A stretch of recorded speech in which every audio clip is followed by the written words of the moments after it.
একটি ছোট গ্রামে পুরনো একটি পরিত্যক্ত বাড়ি ছিল। রাতে সেখানে কেউ যেত না। বলা হতো বহু বছর আগে সেই বাড়িতে এক পরিবারের সবাই রহস্যজনকভাবে মারা যায়। একদিন সাহসী যুবক রবিন সিদ্ধান্ত নিল সত্যি জানবে। রাত 12টায় সে টর্চ নিয়ে বাড়ির ভেতর ঢুকল। ধুলো আর মাকড়সার জালে ঢাকা ঘরগুলো অদ্ভুতভাবে ঠান্ডা।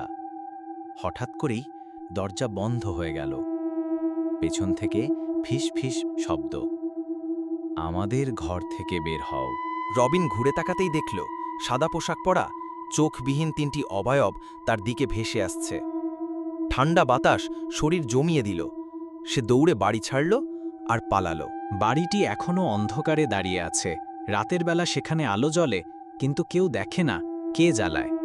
লাইক করো, সাবস্ক্রাইব করো এবং কমেন্ট করো। আমি ইউটিউবে নতুন, সবাই আমাকে সাপোর্ট করুন।